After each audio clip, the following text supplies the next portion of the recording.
ಡಾಂಬರ್ road. ಈ ಡಾಂಬರ್ ರೋಡಿಂದ ಒಂದು 50 ಮೀಟ್ರ್ ಮೆಟ್ಲಿಂಗ್ ರೋಡ್. ಅಂದರೆ ಈ ಡಾಂಬರ್ ರೋಡಿಂದ 2ನೇ ಲ್ಯಾಂಡು. ಗಾಡಿ ಕಾಂತ ನೋಡಿ, ಗಾಡಿ ಕಾಂತ, ಗಾಡಿ ತಪ್ಪನದೇ ಗೇಟು. ಒಂದು 33 ಗುಂಟೆ ಲ್ಯಾಂಡ್ ಬಂದಿದೆ.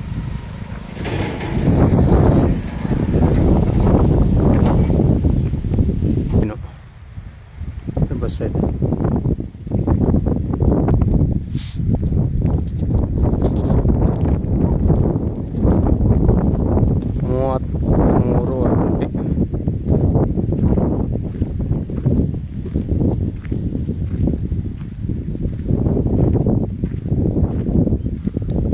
ಹದ್ದುಬಸ್ತು ಮಾಡಿ ಜಾಲರಿ ಫೆನ್ಸಿಂಗ್ ಮಾಡೋದು. ರೆಡ್ ಸಾಲು ಒಂದು ಬೋರ್ ಹೊಡೆಸರೆ ಒಳ್ಳೆ ನೀರು ಬಂದೆ. 100 ಅಡಿಗೆ ಭಾರಿ ನೀರು ಬಂದೆ. ಇದು ಅಂದರೆ 400 ಅಡಿ ಹೊಡೆಸದೆ.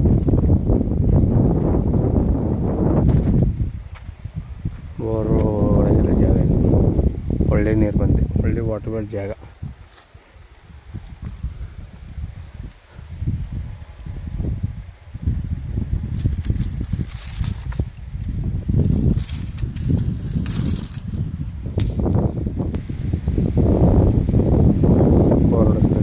ಒಳ್ಳೆ ನೀರು ಬಂದೆ. ಲೈನು ಇಲ್ಲೇ ಇದೆ, ಲೈನು ಇಲ್ಲೇ ಹಾಕೋಬೋದು. ಲೈನೇನು ಬೇರೆ ಜಮೀನು ಮೇಲೆ ತರಬೇಕು ಅನ್ನೋ ಯಾವಾಗಿಲ್ಲ. ಹಾಲಿ ಈಗ ಲೈನು ಜಮೀನೊಳಗೆ ಇದೆ. ವಿಲೇಜ್ಗೂ ಹತ್ತಿರವಾಗಿರೋ ಲ್ಯಾಂಡು. ವಿಲೇಜ್ ಕಂಡಿದ್ದು ಇದೇ ವಿಲೇಜ್. ಇವರು ಟೋಟಲಿ 42 ಲಕ್ಷ ಹೇಳ್ತಾರೆ. ವ್ಯಾಪಾರಕ್ಕೆ ಹೋತಂದರೆ ನೆಗೆಸಬಲ್ ಆಗುತ್ತೆ, ನೈಸ್ಲಿ ನೆಗೆಸಬಲ್ ಆಗುತ್ತೆ. ಒಳ್ಳೆ ಸಮತಟ್ಟಾಗಿ ಸೂಪರಾಗಿರೋ ಲ್ಯಾಂಡು. ಚಿಕ್ಕ ಫಾರ್ಮ್ ಹೌಸ್ ಮಾಡ್ಕೊಂಡು ಒಳ್ಳೆ ಜಾಗ ಇದು. ನಂಜನಗೂಡಿಗೆ ಕೊನೆ ಲ್ಯಾಂಡು, ಚಾಮರಾಜನಗರಕ್ಕೂ ಕೊನೆ ಲ್ಯಾಂಡು. ಚಾಮರಾಜನಗರ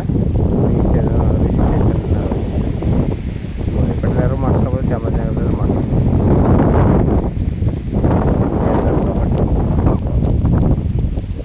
ರೆಕಾರ್ಡ್ ಎಲ್ಲ ಲೀಗಲ್ ಆಗದೆ. ನೀವೊಂದು ವ್ಯಾಪಾರ ಮಾಡೋ ಒಂದು ವಾರದೊಳಗೆ ರಿಜಿಸ್ಟ್ರ್ 42 ಲಕ್ಷ ಹೇಳ್ತಾರೆ. ವ್ಯಾಪಾರ ಕೂತಂದರೆ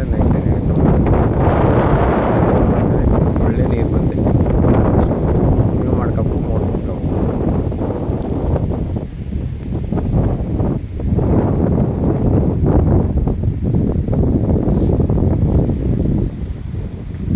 ಇದು ಮೈಸೂರಿಗೆ ಒಂದು 35 ಕಿಲೋಮೀಟರ್ ಆಗುತ್ತೆ.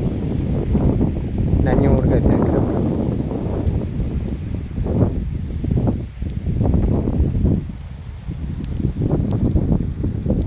ನೋಡಿ ಸರ್, ಸೂಪರ್ ಆಗಿ 33 ಗುಂಟೆ. ಡಾಂಬರ್ ರೋಡಿಂದ 2ನೇ ಜಮೀನು.